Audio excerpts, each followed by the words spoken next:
Pilots are always talking about a fatigue issue. We have been for many, many years because Canada has one of the most lax rules in the world. It's been about a month since catastrophe was narrowly avoided at San Francisco's big airport. More than 1,000 lives were on the line as an Air Canada jet approached and mistakenly closed in on a taxiway where 4 other planes were waiting to take off. It was a stunning close call, potentially the world's worst aviation disaster. The investigation is ongoing, so we don't know the cause, but we do know Canadian pilots have long been focused on the issue of fatigue. Now the questions ring louder than ever. Are they being pushed to dangerous limits?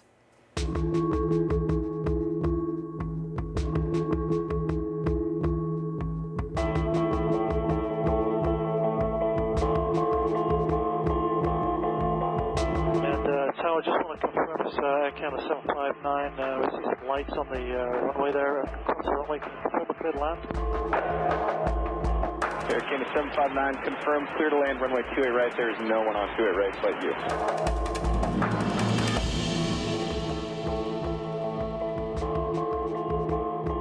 Where's this guy going?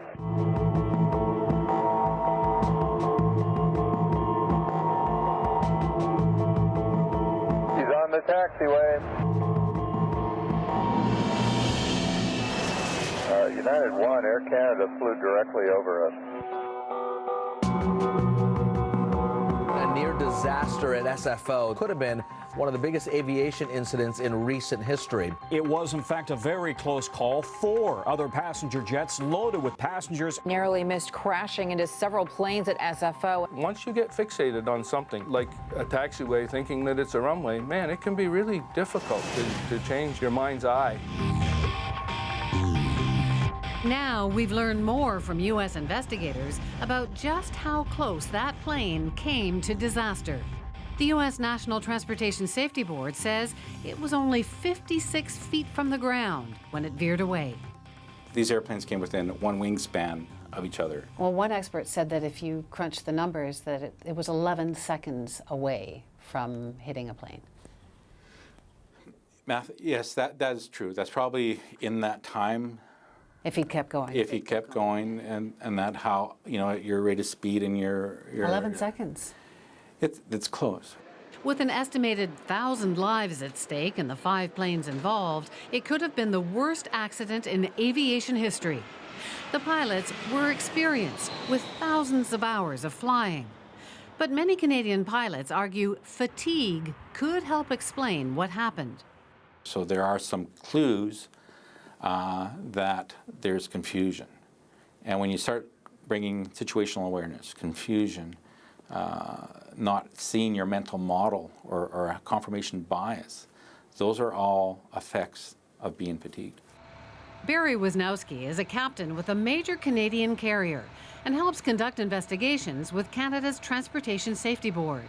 He says one of the main factors investigators consider when examining fatigue is something called the circadian rhythm. Your circadian rhythm is when your normal hours of wakefulness and sleep, right? Okay. So the chart here shows that from midnight till about 4 in the morning, that is your peak time of being drowsy. And that's like the plane landed at about 3 a.m. Toronto time. Local body clock time, yes. So that would be when they were most... they would be in their peak state of fatigue. He can't speculate on what happened in San Francisco, but says fatigue from the hours Canadian pilots are expected to fly has been a serious safety concern for a long time. It can vary from making an inappropriate decision, selecting a wrong lever, switch.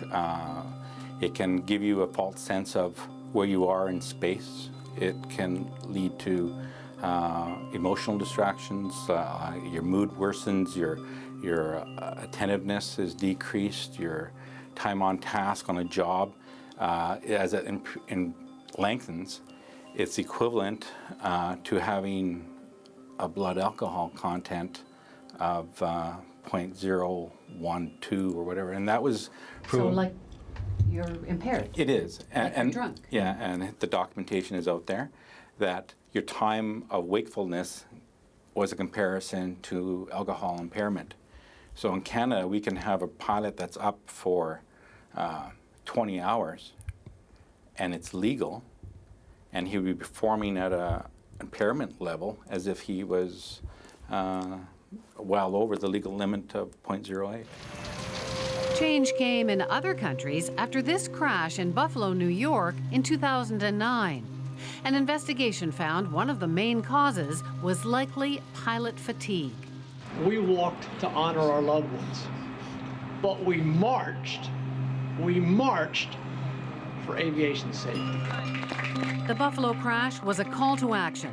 Families of the dead lobbied the U.S. Congress to change regulations that would reduce the stress on pilots.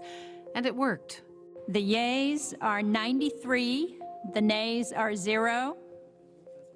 The bill as amended is passed. We know that since the Colgan Air accident in Buffalo, yeah, the Americans have adjusted their rules. The European Aviation Safety Organization, EASA, has administration have adjusted their rules.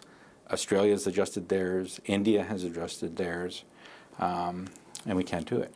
Canada allows pilots to fly up to 14 hours, one of the longest duty calls in the world for a two-crew operation. Elsewhere, the maximum ranges from 9 to 13 hours. NASA recommends pilots fly no longer than 8.5. Wisniewski says Canada's rules don't meet the international aviation guidelines either, particularly for long-haul flights. Under the current regulations, I could get up at 8 in the morning, my normal wake-up time, right, if it is. I could be on reserve all day long, get called at 9 o'clock at night, so I'm already been up for 11 hours, to do a long-haul flight over to Frankfurt, right? So now my time of wakefulness is 24 plus hours, and that's legal in Canada. Fatigue is real, and the new rules should be based on science. There's a lot of science. They're not now?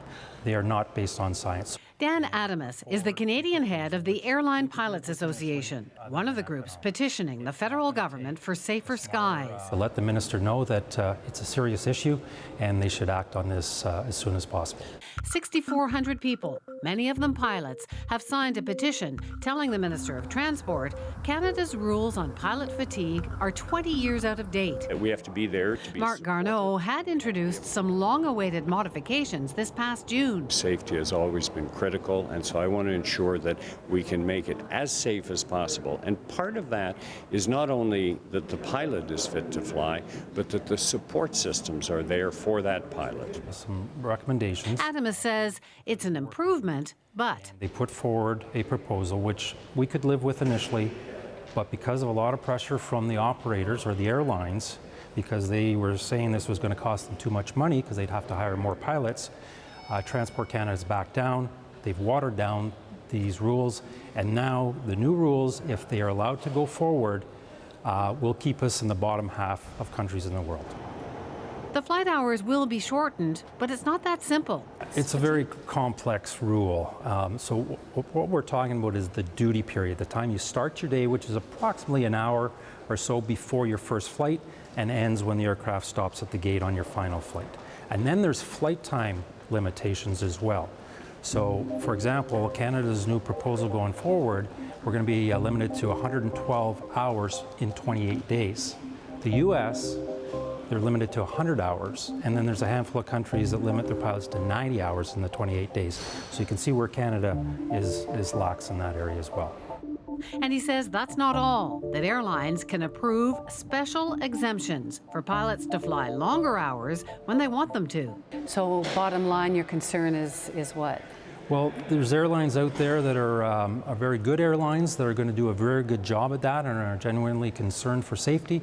And there's other airlines out there that economics are more important. The investigation into what happened in San Francisco is expected to take at least a year. But we've now learned that investigators have found two other things of interest. It took 2 days for the incident to be reported. And the cockpit recording that would have revealed the conversation between the pilots had been recorded over by the new flight crew the next morning. The majority of pilots are that if they're involved in an event or a close call, that you do pull the circuit breaker on the cockpit voice recorder, and it stops it from being recorded. But again, if you're... From being recorded over. Yes, from being recorded over, or it will get pulled by the investigative authority, it'd be the NTSB in San Francisco or wherever you are around the world. But that didn't happen here. No, it didn't happen. So will this change something? Will this incident, this investigation, do you think it'll lead to real change? How significant could this be? Well, I think it will change. It is a significant incident. But the way that safety works is that I shouldn't wait for an event in my backyard before I change my rules. Well, after the crash in Buffalo, the Americans changed theirs, the rest of the world changed their rules. And that's a question you'd have to ask the minister. Why is Canada so far behind? Yes, yeah. Well, we did ask Transport Canada to comment on the pilot's assertions that Canada's rules on pilot fatigue are 20 years out of date and that proposed regulations don't line up with the science.